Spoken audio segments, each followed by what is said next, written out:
भारतले नेपालको आन्तरिक, राजनैतिक र विभिन्न क्षेत्रमा हस्तक्षेप गर्दै आइरहेको छ। राजा वीरेन्द्र र मदन भण्डारीको हत्याको रहस्य कहिल्यै पत्ता नलाग्नु, भारत बाहेक अन्य राष्ट्रसँग सम्बन्ध गाँच्न नदिनु, नेपालको अन्तर्राष्ट्रिय विमानस्थलमा आफ्नो सुरक्षा फौज राख्न खोज्नु, चिनिया रेलको तीव्र विरोध गर्नु, बिना कारण नाकाबन्दी लगाउनु जस्ता कार्यले नेपाललाई पूर्ण रूपमा आफ्नो मुठ्ठीमा राख्न खोजेको यथार्थ बाहिर आएको छ। आज हामी भारतले नेपाल सिध्याउन खोजेका 40 यस्ता प्रमाणको बारेमा चर्चा गर्नेछौँ। नेपाल सिध्याउन खोजेका 40 प्रमाणहरू यस्ता छन्। बिना कारण नाकाबन्दी लगाउनु, 4 वर्षसम्म संविधान जारी गर्न नदिनु, तीव्र जनआक्रोश र जनदबाव सहन नसकेर मात्र संविधान जारी गर्न राजनीतिक पार्टी बाध्य भएका थिए, नत्र भारतले 4 वर्ष लाग्दा समेत संविधान जारी नगर्न सक्दो दबाव दिएको थियो। राजा वीरेन्द्रको शान्ति क्षेत्रको प्रस्ताव नमानेर नेपाललाई क्रान्ति क्षेत्र बनाउने रणनीति लिनु, राष्ट्रिय अडान लिएका कारण केपी सरकार गिराइदिनु, सुशील कोइराला सरकारमा हुँदै नाकाबन्दी लगाउनु भनेको जुन सरकार भए पनि नेपाललाई अस्थिर बनाउने र स्वार्थ अनुसार नजिक पनि भइदिने चरित्र देखाउनु, तराईका पार्टी प्रयोग गरेर नेपाल अस्थिर हुन मलजल गरिरहनु, स्मरण होस् आफ्नै दार्जिलिङका जनतालाई अधिकार नदिने तर नेपालका तराईका जनतालाई अधिकार देऊ भनेर हस्तक्षेप गर्नु, चिनिया रेलको तीव्र विरोध गर्नु, नेपालको जलस्रोत कब्जा गर्ने नीति लिनु, ओली प्रधानमन्त्री हुँदा शेरबहादुर देउवा श्रीमती बिरामी भएको बहानामा भारत गइरहनु, शेरबहादुर प्रधानमन्त्री हुने बित्तिकै ठ्याक्कै आर्जु बिरामी हुन छोड्नु, नेपाली सेनाको रिपोर्टमा समेत रअको चलखेल छ भनेर रिपोर्ट आइरहनु, भारतीय मिडियामा खुलेर केपी सरकारको विरोध हुनु, ओली र एमाले विरुद्ध तराईमा चुनावी गठबन्धन हुनु, भारतीय मिडियाले भ्रामक समाचार प्रसार गरेर चीन विरुद्ध नेपाललाई भड्काउन खोज्नु, वीरेन्द्र र मदन भण्डारीको हत्याको रहस्य कहिल्यै पत्ता नलाग्नु, असमान सन्धिहरू परिमार्जन गर्न कुनै रुचि नदेखाउनु, नेपाली सीमा मिचिरहनु, नयाँ सीमा स्तम्भ मर्मत गर्न आलटाल गर्नु, सिमानामा नेपाली सुरक्षा पोस्ट राख्न नदिनु, भारतीय राजनीतिज्ञले नेपाल बारे तीखो अभिव्यक्ति दिइरहनु, राजा नहुँदा नेपालमा चलखेल गर्न सजिलो हुने हुनाले राजालाई हटाउन मद्दत गर्नु, भारतीय राजदूतावासले कूटनीतिक मर्यादा विपरीत राजनीतिक भेद गरिरहनु, नेपालसँग थुप्रै योजना सम्झौता गरेर 10औं वर्ष नबनाई अल्झाइरहनु, चीनसँगको व्यापार र चिनिया लगानीको विरोध गर्नु, नेपालको संविधानमा हिन्दी भाषा घुसाउन खोज्नु, भारतबाट आएका अङ्गीकृतलाई नागरिकता दिन दबाब दिनु,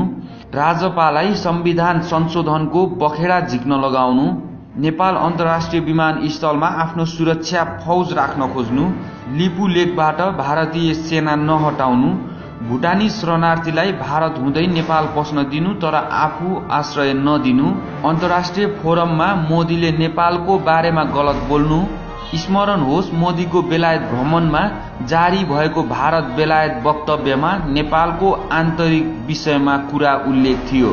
भारतीय मिडियाले नेपाल विरुद्ध अभिव्यक्ति दिँदा एक शब्द पनि नबोल्नु, बेला बेलामा अन्तर्राष्ट्रिय फोरममा गौतम बुद्धको देश भारत हो भन्नु, नेपालसँग गरिएका प्रायजसो प्रतिबद्धता पूरा नगर्नु, बुद्धिजीवी वर्ग र जनताबाट नेपाल भारत सम्झौताको तीव्र विरोध भइरहनु, फास्ट ट्र्याक लगायत अधिकांश ठूला प्रोजेक्ट हात पार्न खोज्नु, पेट्रोलियम र ग्यासको बजारमा कब्जा जमाइरहनु, द्वन्द्वकालमा मातृका यादव र सुरेश आले मगर बाहेक अधिकांश भारत बसेका माओवादी नेतालाई पक्राउ नगरिनु, नेपाल कमजोर पारेर नेपाल सरकारले तिमीहरूलाई केही गर्न सक्दैन त्यसैले तिमीहरू भारततिर मिल्दा ठूलो फाइदा हुन्छ भन्ने मनोविज्ञान तराईका जनतामा पार्न खोज्नु, नेपालमा ठूला लगानी आए आफ्नो देशको व्यापार घट्छ भनेर प्रभावमा पार्न खोज्नु, संविधान जारी भइसकेपछि ओलीलाई प्रधानमन्त्री बनाउने भद्र सहमति तोडेर सुशील कोइरालाले पुनः उम्मेदवारी दिनु, जसका लागि संसद किन्न भारतले करोडौं दिएको कुरा स्वयं गगन थापाले प्रश्न उठाउनु,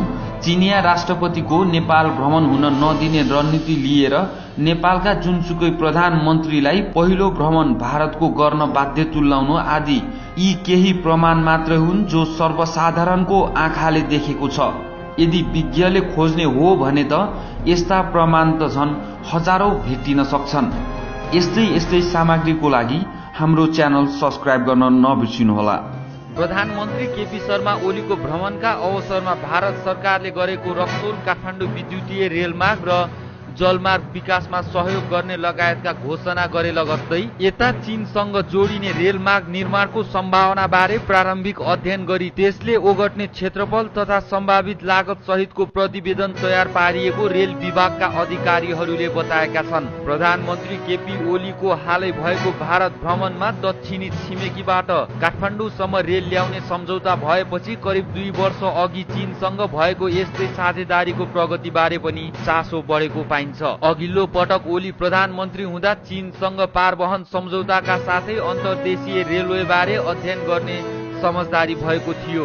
त्यसै अनुरूप केही महिना अघि एउटा उच्च स्तरीय चिनिया टोलीले नेपाल आएर अन्तर्देशीय रेलमार्गको सम्भाव्यताबारे प्रारम्भिक अध्ययन समेत गरेको थियो। यस विषयमा नेपालले पनि हालै एक प्रारम्भिक अध्ययन गरेको रेल विभागका वरिष्ठ डिभिजन इन्जिनियर प्रकाश भक्त उपाध्यायले बताए। उनले भने, हामीले 2 प्रतिवेदन बनाएर भौतिक पूर्वाधार तथा यातायात मन्त्रालयलाई पेश गरेका छौं। केरुङबाट काठमाडौँसम्म करिब 75 किलोमिटरको रेलमार्ग बनाउनु पर्ने उक्त प्रतिवेदनमा उल्लेख गरिएको छ।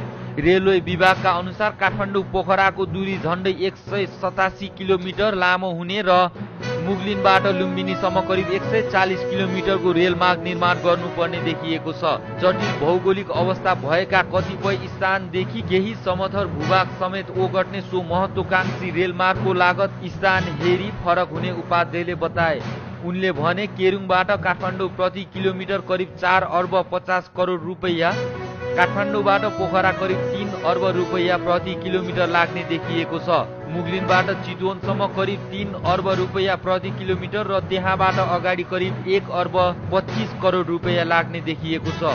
यो खर्च प्रारम्भिक भएकाले परियोजनाले ठोस आकार लिएपछि त्यसमा निर्माण गर्नुपर्ने सुरुङ जस्ता पक्षले लागतमा फेरबदल आउन सक्ने बताइएको छ। नेपालसँग रेलमार्गबाट जोडिने दुवै छिमेकी देशले तत्परता देखाएको विषयलाई कतिपयले ती 2 आर्थिक शक्तिका राष्ट्र बीचको प्रतिस्पर्धाको रूपमा चित्रण गरेका छन्। प्रधानमन्त्री केपी ओलीको भ्रमणका अवसरमा भारत सरकारले गरेका रक्सौल काठमाडौँ विद्युतीय रेलमार्ग र जलमार्ग विकासमा सहयोग गर्ने लगायतका घोषणा नेपालको सीमासम्म रेलमार्ग पुर्याउने उद्घोष गरेको चीनलाई जवाब भएको भारतीय सञ्चार माध्यमहरूले टिप्पणी गरेका छन्। प्रधानमन्त्री ओलीको भ्रमणलाई उच्च प्राथमिकताका साथ कभरेज गरेका भारतीय अखबारहरूले चीनलाई भारत सरकारको कूटनीतिक जवाबबारे उल्लेख गरेका छन्। गत वर्ष नेपालका उप प्रधानमन्त्री तथा परराष्ट्र मन्त्री कृष्णबहादुर महराको बेजिङ भ्रमणका बेला तिब्बत हुँदै नेपाली सीमासम्म रेल सञ्चालन विस्तार गर्न आवश्यक प्राविधिक काम थाल्न नेपाल र चीनबीच भएको सहमतिको जवाफमा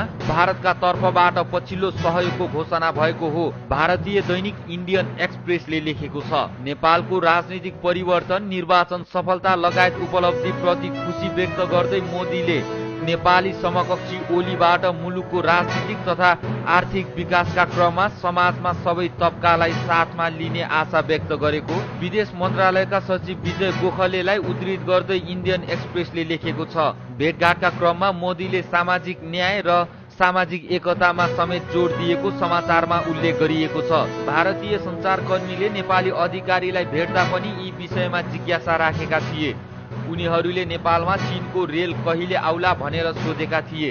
मिडियाले नेपाल भारत सम्बन्धमा चीनलाई जोड्ने काम गरे पनि द्विपक्षीय छलफलमा भने चीन सम्बन्धी कुनै पनि विषयले प्रवेश नपाएको परराष्ट्र मन्त्री प्रदीप गेवालीले जानकारी दिए।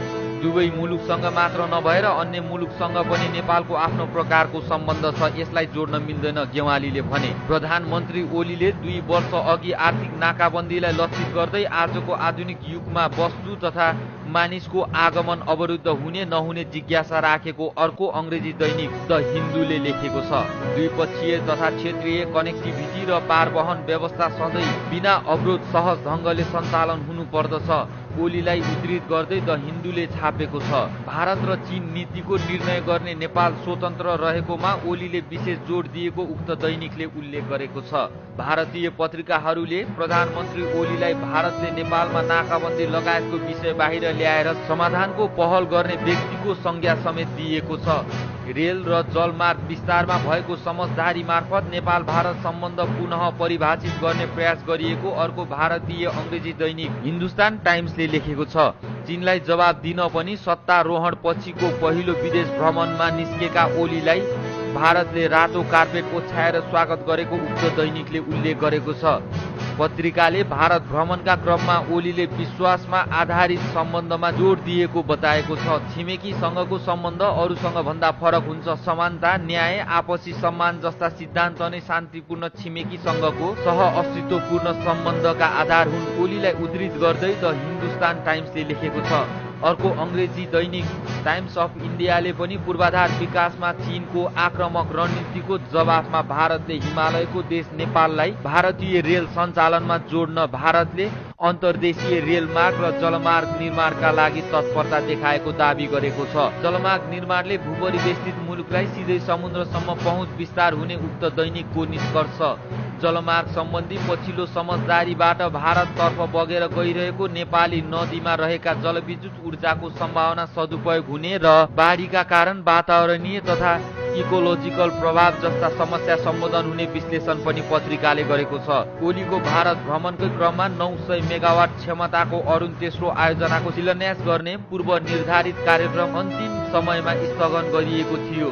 देशलाई भारतीय प्रधानमन्त्री मोदीले निकट भविष्यमा हुने आफ्नो नेपाल भ्रमणका अवसरमा शिलान्यास गर्ने योजना बनेकाले स्थगन गरिएको विदेशी सचिव गोखलेलाई उद्धृत गर्दै उक्त दैनिकले लेखेको छ। यसमा नेपाली टोलीले पनि मौन समर्थन गरेका छन्।